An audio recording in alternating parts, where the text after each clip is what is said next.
사랑하시면 아멘 합시다. 서로 인사합시다. 하나님이 당신을 많이 사랑하십니다. 하나님이 당신을 많이 사랑합니다.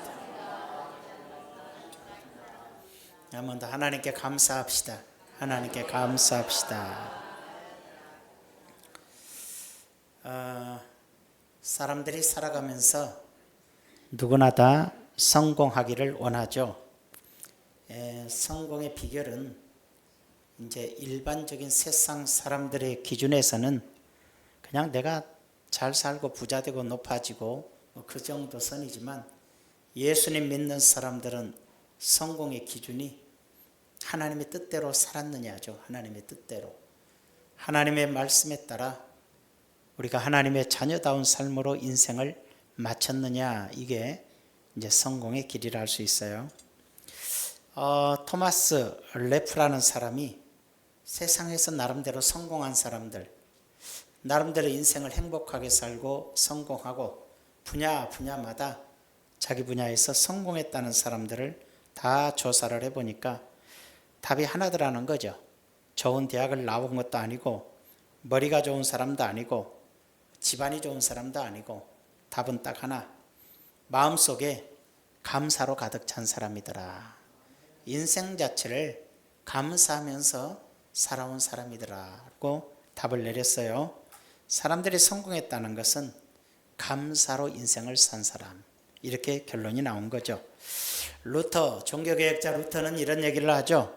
하나님 나라는 감사하는 사람이 가는 나라이다. 감사하며 사는 사람들이 가는 곳이 하나님 나라고, 마귀의 세계는 전혀 감사할 줄 모르는 사람들이 가는 곳이 마귀의 세계다, 이렇게 표현하기도 했습니다. 중세의 신학자이고 설교가고 또 수도원에서 하나님께 영광을 돌리며 살아왔던 타울러라는 그 성직자가 길을 지나가다가 거지 한 사람을 봤습니다.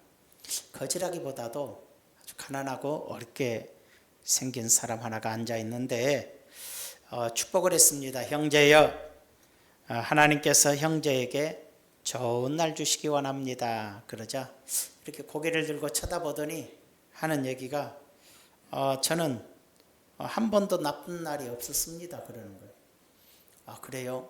뭐라고 할 말이 없어가지고 그러면은 다시 말을 했어요. 친구여, 하나님께서 친구에게 행복한 날을 주시기를 바랍니다. 또 그렇게 얘기를 해줬어요. 그러니까 뭐라고 그러냐면 나는 한 번도 불행해 본 적이 없습니다. 저는 언제나 행복합니다. 그래요.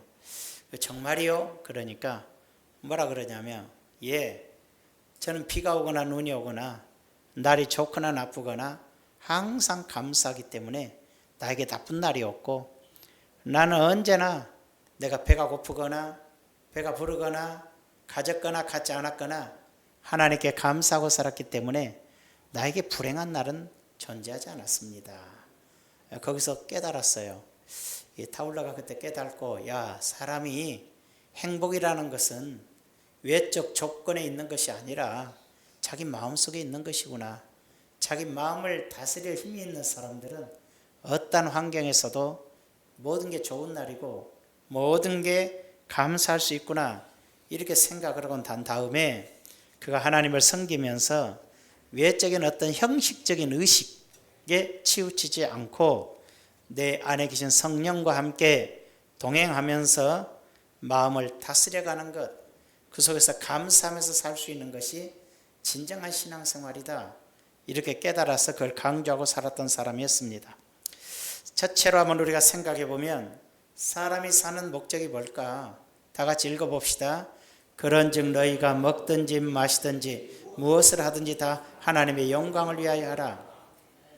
사람이 사는 목적이 뭐냐면, 내가 먹든 마시든 일을 하든 뛰든 뭐 하든 간에 하나님의 영광을 위해서 살아가는 것이 우리의 삶의 목적이다 그랬어요.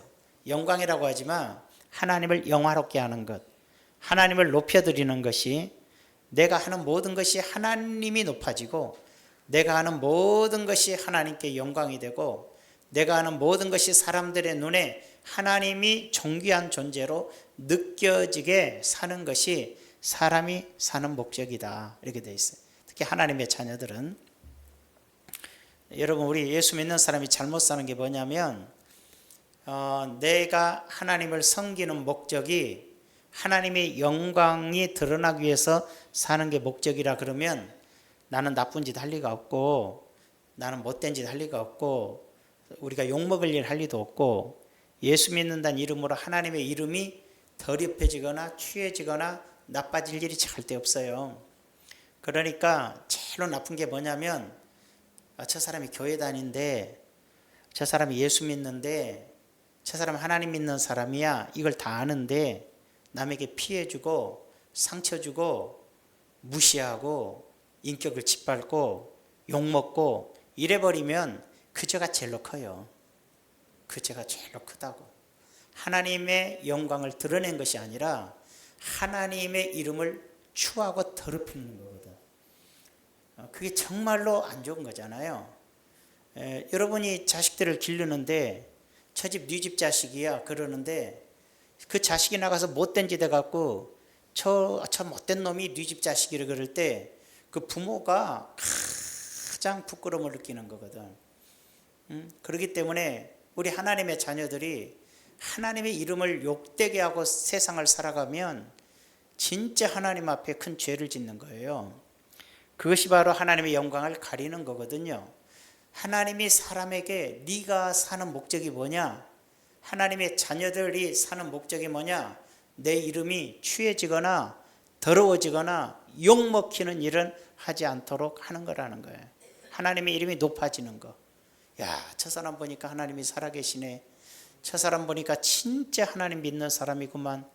야, 저 사람이 믿는 하나님이라면 나도 좀 믿어야겠다. 뭐 이렇게 돼야지. 저 사람이 하나님께 믿은 거 보니까 하나님 없어. 이렇게 된 사람이 천국 가겠습니까? 복을 받겠습니까? 어림도 없는 얘기라는 얘기예요. 그러면은 하나님께 영광을 돌리며 사는 일이 뭔가? 시편 50편 23절에 보니까 감사로 제사를 드리는 자가 나를 영화롭게 하나니 그의 행위를 옳게 하는 자에게 내가 하나님의 구원을 보이리라. 감사로 예배드리는 거, 감사의 마음을 가지고 살아가는 사람이 나를 영화롭게 한다. 그러니까 앞부분에 뭐라 그랬어요?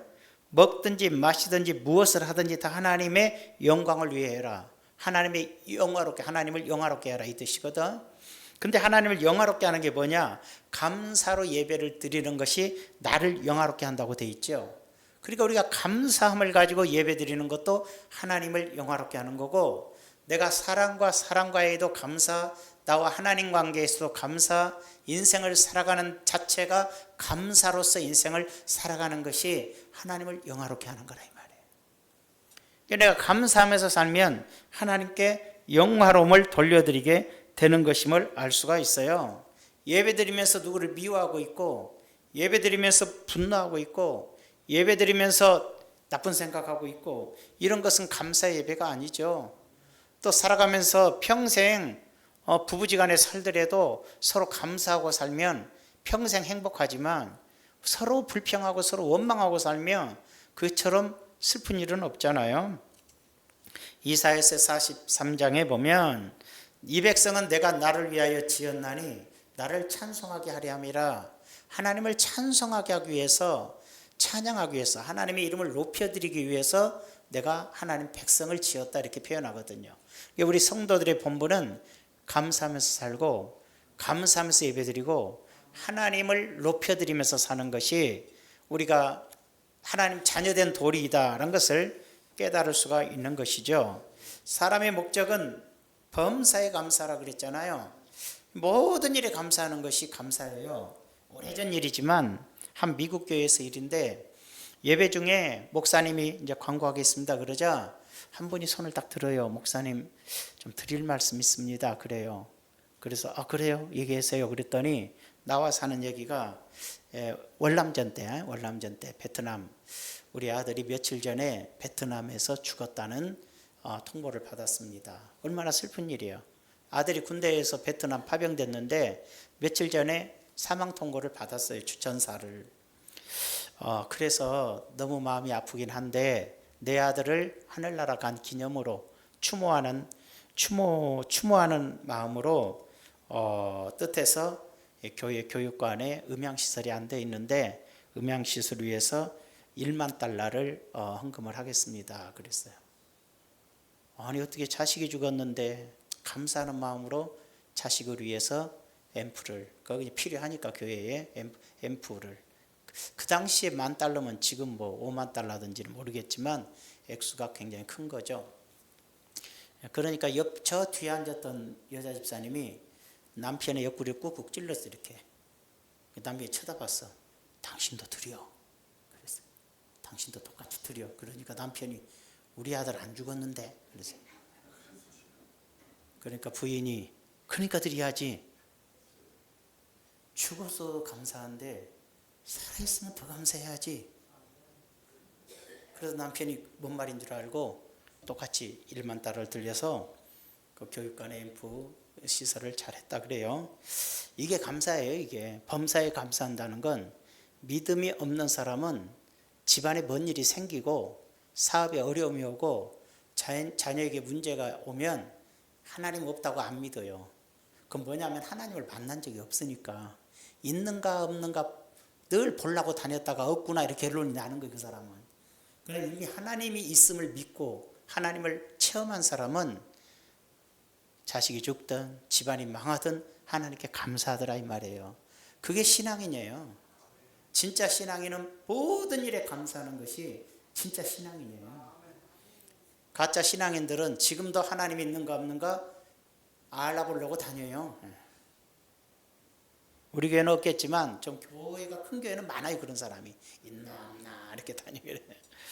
두 번째로 감사로 예배하는 사람이 하나님의 은혜를 잊지 않습니다. 은혜를 잃어버리면 안 되잖아요. 사람이 은혜를 잃어버리면 안 되거든요. 이 세상은 하나님 없는 세계는 나 돈 벌고 나 잘 살고 나 손해보지 않게 해서는 바로 배신하고 바로 돌아서고 은혜를 잃어버려요. 고마운 건 필요 없어요. 만큼도 내가 손해보지 않으려는 욕심 때문에 절대로 감사할 줄 몰라요. 그러나 예수 믿는 사람들은 절대로 은혜를 잃어버리면 안 돼요. 감사를 잃어버리면 안 돼요. 감사를 잃어버리면 하나님을 잊어버리게 돼요. 이스라엘 백성들이 애굽에서 노예로 살면서 너무 힘들잖아요. 막 살려달라고 고함치고 난리가 났어요. 하나님께서 들으시고 예비하셔서 모세를 보냈어요. 그래가지고 이스라엘 백성들을 10가지 재앙으로 애굽을 치시고 하나님의 자녀들을 다 이제 가나안 땅으로 이끌어가요. 그러니까 노예 생활이 얼마나 힘들어요. 거기서 자유를 얻으니까 춤추고 노래하면서 막 찬양하고 홍해 바다가 갈라지고 기적을 체험하면서 광야에 나와서 기뻐해죠. 낮에는 구름 기둥, 사막은 덥잖아요. 시원해요. 밤에는 춥잖아요. 불기둥 따뜻해요. 식량 떨어지니까 하늘에서 만나 내리죠. 목마르면 반석에서 물이 솟아나죠. 부족한 거 하나도 없어요. 신명기서에서 보면 또 뭐라 그랬어요? 신명기서 딱 얘기했잖아요. 단 하나. 무슨 얘기했죠? 신명기에서는 너희가 이 광야 생활을 기억해봐라. 너희 옷이 헤어지질 않았고 너희 신발이 떨어지지 않았다고 되어 있어요. 그만큼 하나님께서는 철저하게 지켜줬어요. 입은 옷도 먹을 것도 마실 것도 추위도 더위도 다 지켜줬는데 재밌는 게 있어요. 광야에서 나올 때, 애굽에서 나올 때만 춤추고 노래했고 그 뒤로는 항상 원망하고 불평하는 거예요. 항상 원망할 게 뭐 있어요? 불평할 게 뭐 있어요? 40일이면 가나안 땅 들어갔을 건데 왜 못 들어갔는데요? 가나안 땅 들어가지 못한 이유가 자기들이 원망하고 불평했기 때문에 40일이 40년으로 돌변해 버리거든요. 자기들이 고생길을 자기들이 만들어 놓고 또 원망하는 거예요. 그렇게.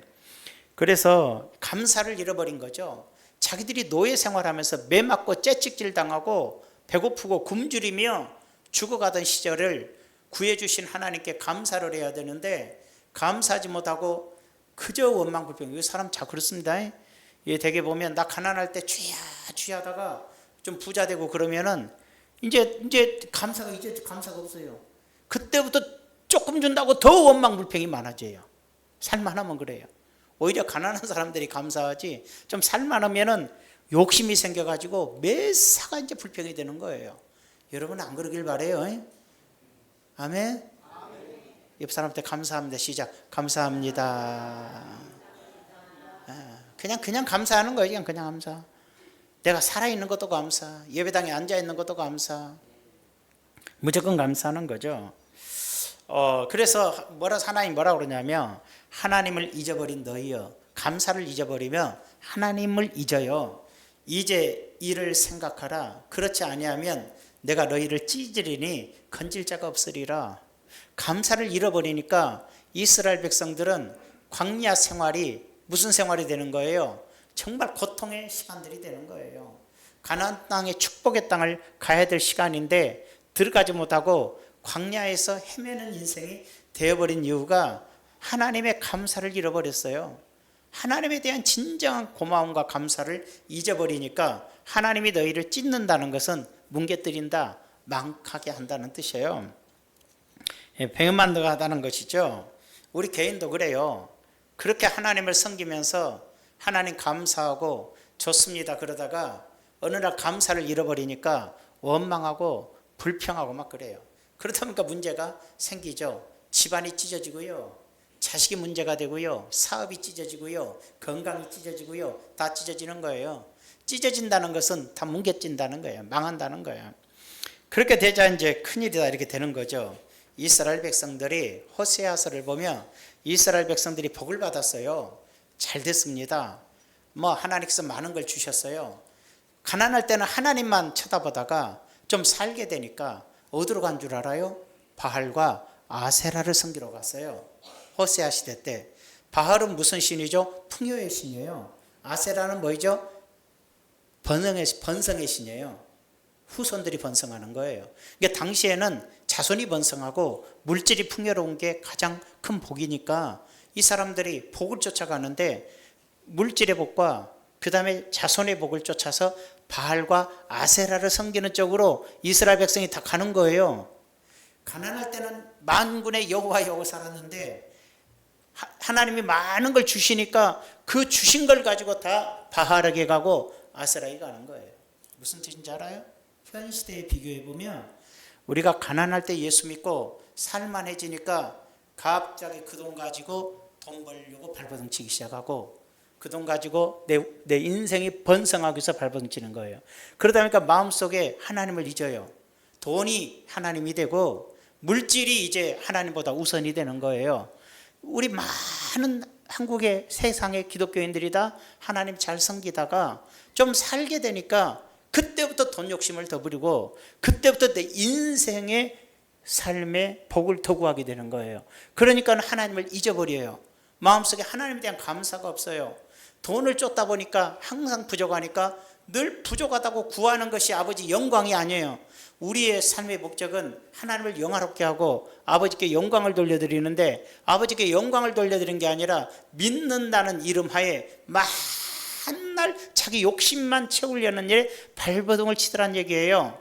바로 이스라엘 백성들이 그와 같은 결과가 왔어요. 그래서 호세아서 6장 1, 2절에 하나님이 엄청나게 고난을 주시고 가시길을 막아버리고 가시덤불로 덮어버리고 굉장히 고통스럽게 해버렸어요. 망한 거예요. 그러자 그들이 이제 회개를 해요. 오라 우리가 여호와께로 돌아가자. 근데 늦게서 깨달았어요. 다 망하고 나서 여호와께서 우리를 찢으셨으나 감사를 잊어버리면 찢어요. 여호와를 찢으셨으나 도로 낫게 하실 것이요 우리를 치셨으나 싸매어 주실 것임이라. 여호와께서 이틀 후에 우리를 살리며 셋째 날에 우리를 일으키시리니 우리가 그의 앞에서 살리라. 자, 바알 쫓아가고 아세라 쫓아갔던 건 돈 쫓아가고 이 땅에서 행복을 쾌락과 행복을 쫓아간 건데 잘 되니까 자꾸 그쪽으로 쫓아가다가 망하고 나서야 여호와께로 돌아가자. 돌아가면 이틀 만에 내 몸을 치료하고 사흘이면 하나님 앞에 서게 해줄 거야. 그렇게 다시 하나님께 돌아오는 역사를 볼 수가 있어요. 지금도 마찬가지예요. 우리가 한순간에 이루어지는 일은 아닐지라도 많은 사람이 하나님이 은혜 주시고 복 주시니까 이제부터는 세상을 쫓아가고 잘 살게 되니까 이제 돈을 더 사랑하게 되고 뭐 하게 되니까 세상에서 모든 걸 누리려고 하기 시작하면서 욕심과 탐심을 못 벗어나게 되는 거야 이게. 그러다 보니 그냥 문제가 생기고, 그러다가 시간 지나서 쫄딱 망하게 되니까 오라 우리가 여호와께 돌아가자. 우리를 다 찢으셨으나 우리가 회개하고 돌아서면 이틀 후에 우리를 낫게 하시고 사흘 후에 우리를 여호와 앞에 서게 해줄 거야. 이렇게 고백이 되는 거거든요. 이것도 감사해요. 근데 이렇게 안 되는 게 더 좋았잖아요.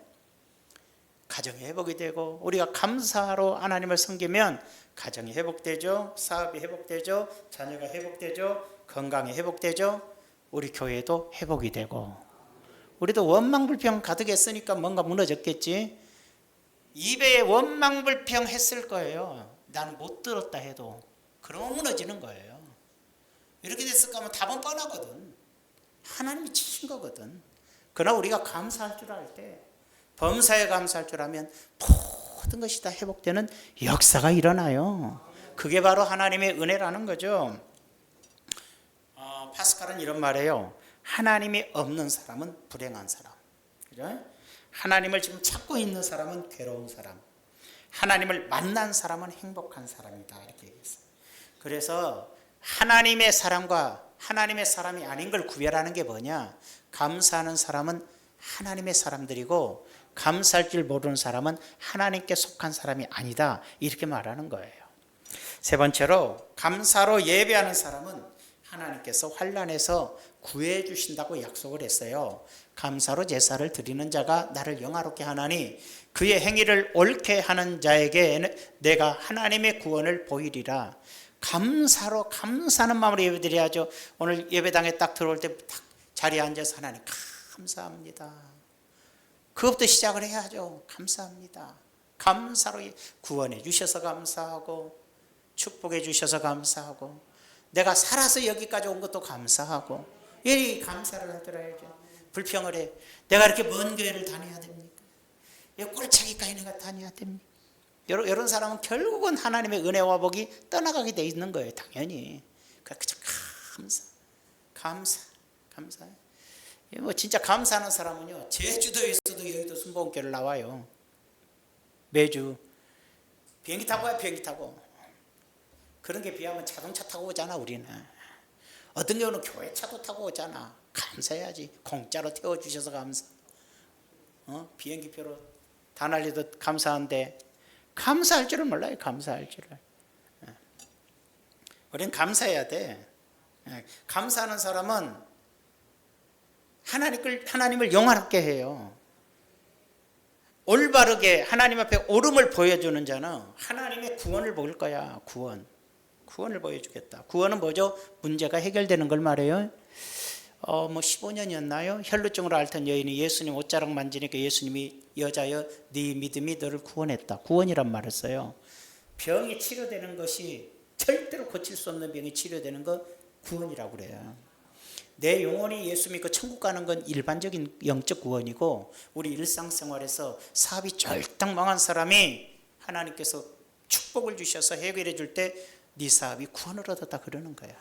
네 몸이 병이 치료될 때 구원 얻었다 그러는 거죠. 네 문제가 해결될 때 네 믿음이 너를 구원했다 그러는 거죠. 여러분, 하나님 앞에 감사로 예배하는 자는 이와 같이 문제가 해결이 된다는 얘기예요. 문제가. 여러분에게 어떤 문제와 고통이 있더라도 감사함으로 문제가 다 해결되기를 축원합니다.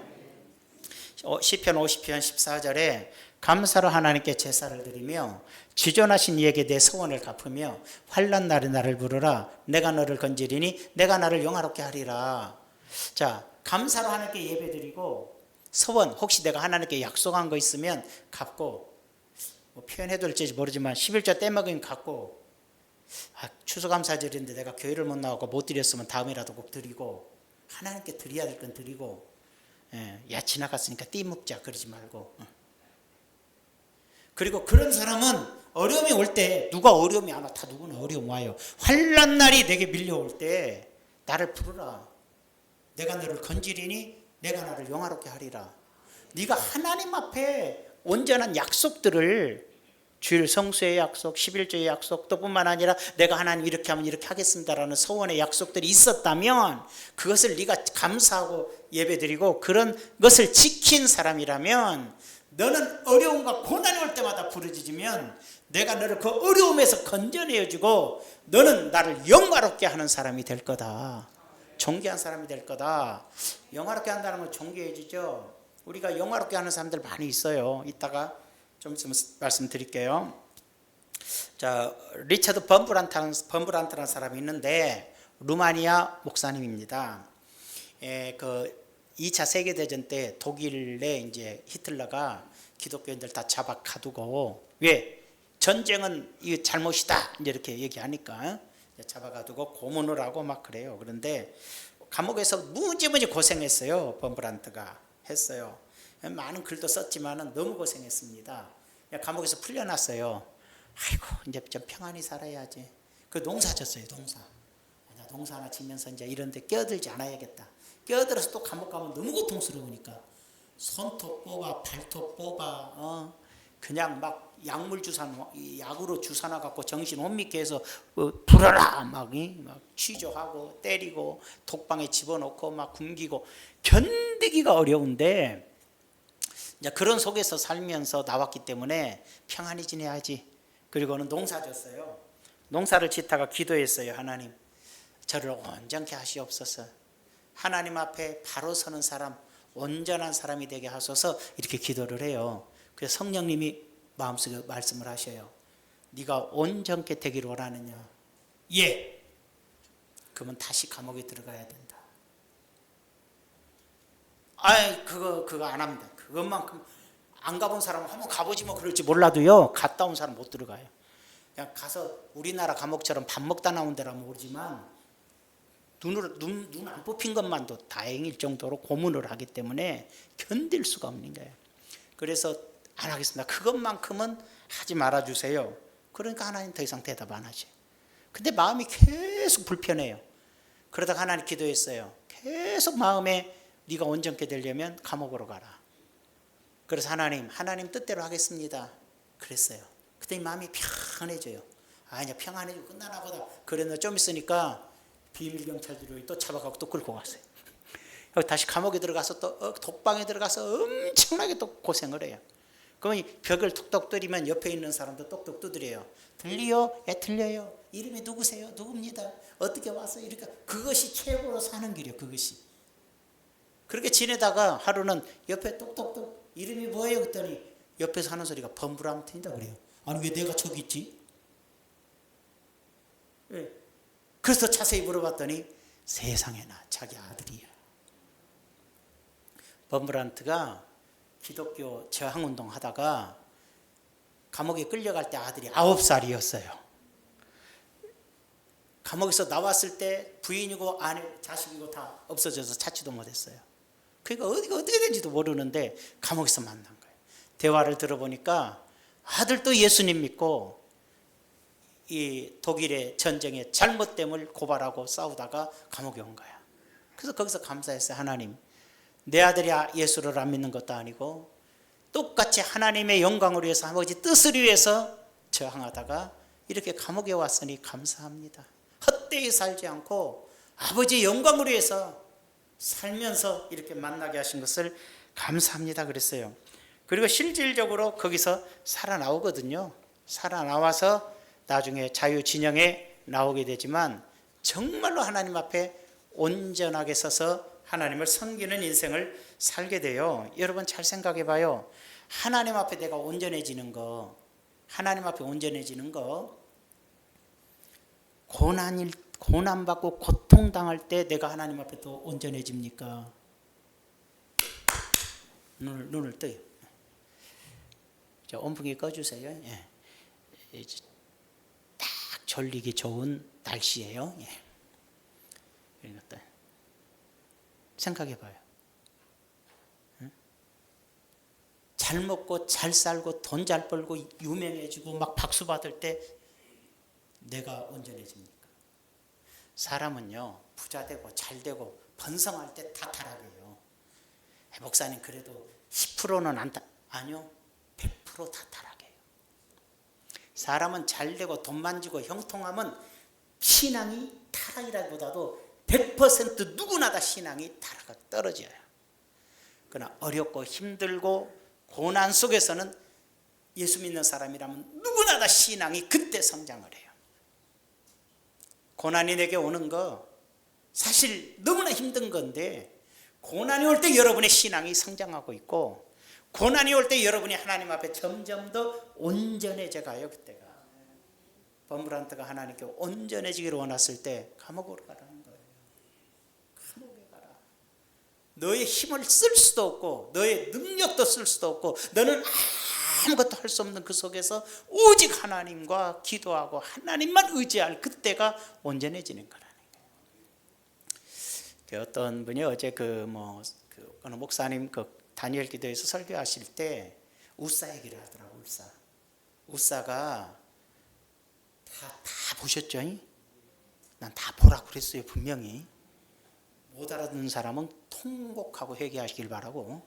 설마 그게 통곡 회개 아니요, 죽는 그만 얘기하지. 자, 하여튼 간에 굉장히 그분 얘기가, 우사가 이 달구지에 법궤를 끌고 이제 가는데 덜커덩하면서 법궤가 땅으로 떨어지려고 그러니까 우사가 딱 떨어지지 않게 잡았어요. 법궤가 땅에 떨어져 굴러오지 않도록. 근데 우사가 죽었어요. 그러니까 그거에 대해서 말이 많은 거죠. 왜? 하나님 너무하십니다. 법궤가 땅에 떨어지는 걸 막았는데 왜 죽습니까? 그분 얘기는 다른 분이 그렇게 얘기했다 그래요. 땅에 떨어져서 더럽혀지는 것보다는 인간이 더 더러워서 그렇다, 이렇게 표현했어요. 맞는 얘기죠.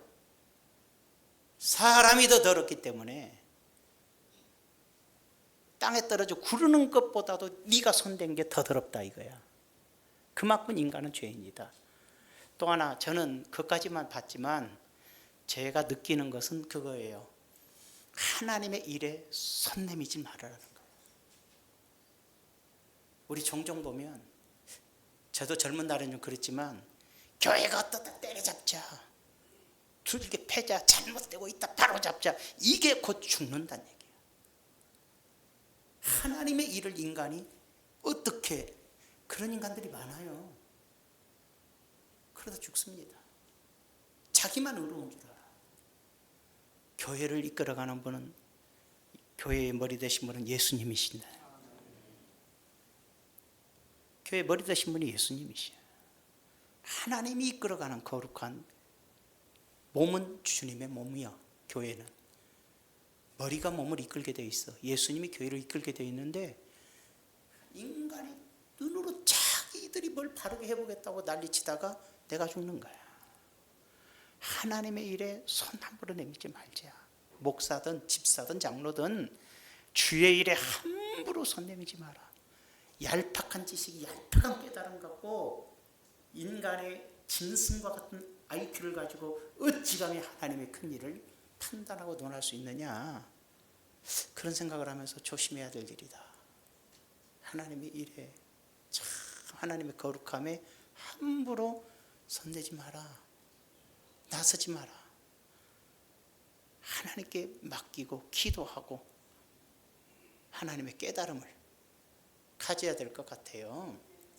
그걸 좀 느꼈어요. 저는 저 자신을 위해서라도. 우리는 종종 살다 보면 범사에 하나님께 감사하는 사람을 봐요. 그런 사람은 하나님 뭐라고 그랬어요? 네가 나를 영화롭게 하리라. 감사로 하나님 인생을 살고 감사로 예배하고 너의 인생을 하나님께 드린 사람들은 한날날에 나를 불러봐라. 내가 너를 건져줄 거고 네가 나를 영화롭게 할 거야. 베토벤이 잘 믿었는지 안 믿었는지 모르겠네요. 그렇지만 베토벤이 세계에서 훌륭한 음악가가 되고 싶어서 작곡하고 연주하고 그러는데 갑자기 귀가 안 들려요. 청각장애가 왔어요. 그러면 음악을 못하죠. 근데 머릿속으로 생각해서 작곡을 해요. 그래서 그를 뭐라고 그래요? 세계 최고의 음악가요, 악성, 음악의 신이다 라고까지 칭호를 받을 만큼 위대한 자로 존경을 영원히 받아요. 하나님이 그를 높여줘 버려요. 자, 그 사람은 잘 모른다 쳐도, 믿음을 모른다 쳐도, 페니 크로스비라는 여인이 있는데 태어난 지 6주 만에 시력을 잃어요. 실수로. 어떤 사람이 실수로 장님이 돼버리죠. 그래도 1년 후에 아버지 죽죠. 너무나 불우한 환경에서 장님으로 살아가지만 좌절하지 않고 낙심하지 않고 하나님만 섬기고 살아요. 바로 이거죠. 감사로 하나님께, 감사의 인생. 눈이 안 보여도 감사로 살고 감사로 예배드리고 오직 하나님만 바라고 내 인생을 하나님께 드리고 살았더니 하나님께서 얼마나 존귀하게 쓰셨더니 이 그 찬송시만 9,000곡을 9,000개의 찬송시를 기록한 위대한 작가가 되죠. 우리 찬송가에도 찬양하라 복되신 구세주 예수 있죠. 찬송으로 보답할 수 없는 큰 사랑, 주가 맡긴 모든 역사 힘을 놔두 너의 죄 흉악하나 뭐 이죠. 인내하신 구세주여 예수를 나의, 제가 많이 부르죠. 기도하는 이 시간 나의 생명 되신 주, 나의 갈 길 다가도 놀라운 구세주 예수 넓은 푸다예요. 하여간 우리 찬송가에도 엄청 들었어요. 다 해주시지 모르는 것도 있더라고요. 그리고 나머지는 복음성가로도 많이 있겠는데 정말로 하나님께서 어떻게 해요? 하나님을 영화롭게 하는 사람으로 쓰셨어요. 감사로 네가 인생, 네가 장님이지만 감사로 사느냐? 네가 지금 장님이고 네 인생이 너무 불행한 인생이지만 네 인생을 하나님께 맡겼냐? 네가 어려울 때 나에게 부르짖어라. 기도해라. 내가 너를 높여줘서 내 이름을 영화롭게 하는 사람이 되게 할 거야. 하나님을 영화롭게 한다는 거죠. 감사하는 사람을 하나님이 영화롭게 쓰셔요. 또 누가 있어요? 헬렌 켈러가 있죠. 태어나자마자 뇌에 무슨 뭐 염증 같은 게 생기면서 병이 생겼는데 시력을 잃어요. 잘 안 보여요. 30살에 완전히 잃은데 시력이 거의 잃어요. 거기다가 귀가 안 들려요. 입이 벙어리. 잘 봐요. 눈 안 보여. 말 못해요. 귀 안 들려. 그럼 뭐죠? 그 사람 입장에서 생각해 보라고. 그 사람, 여러분이 그 사람을 보는 입장이 아니라 지금 그 사람을 생각해 보라고. 자기 눈이 안 보여. 자기 귀도 안 들려. 자기 말도 못해요. 이 사람 어떻게 살아야죠? 어떻게? 절대 못 살죠. 누군가가 평생을 밥도 먹여야 사는 거죠. 그지만 이 사람이 헬렌 켈러가 5개 외국어를 해요. 그럼 말도 못하는데 아니 쓰는 거죠. 다 이해하고 쓰는 거죠. 안 보이고 못 듣고 말 못해도. 대학에서 우등생으로 졸업을 하죠. 점자로. 여러분 하나님께 감사로 예배하고, 그죠? 하나님 앞에 내 인생을. 그럼 우리 생각해봐요. 여성 운동가예요.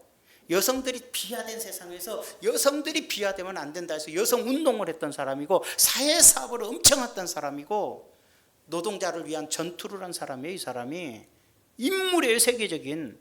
눈 있고 귀 있고 입 있는 사람보다 1000만 배 더 큰 일을 해요. 왜 그럴까요? 우리는 눈도 보이고 말도 할 줄 알고 귀도 들리는데 별 볼 일 없는데 이 사람은 눈도 안 들려 귀도 안 들려 말도 못하는데 이렇게 존귀하게 쓰임받고 하나님을 영화롭게 할 수 있을까? 답이 하나더라는 거죠. 우리는 눈에 보이니까, 우리는 들리니까, 우리는 말할 수 있으니까, 우리는 힘이 있으니까 내가 뭘 할 수 있다고 생각하고 내가 하려고 그러는 거예요. 하나님께 기도 안 해요. 하나님 의지 안 해요. 그렇지만 헬렌 켈러 같은 경우는 아무것도 못해요. 혼자 걸을 수도 없어요. 그러니까 그는 오직 마음속에 전폭적으로 하나님만 의지해요. 그러니까 아무 때도 쓸데없는 몸뚱아리 하나밖에 없는 나무 토막 같은데도 하나님께서 한 시대를 위대하게 쓰는 거예요. 그게 바로 하나님께 자기를 맡긴 사람들이에요. 여러분 하나님께 자신을 맡겨봤습니까?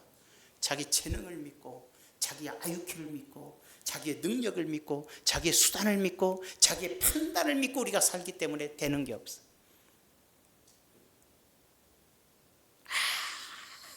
아무것도 눈도 코도 입도 없어도 하나님을 영화롭게 하는 인생이 있는가 하면 눈, 코, 입 다 가지고 하나님을 부끄럽게 하는 인생이 있더라 이거예요.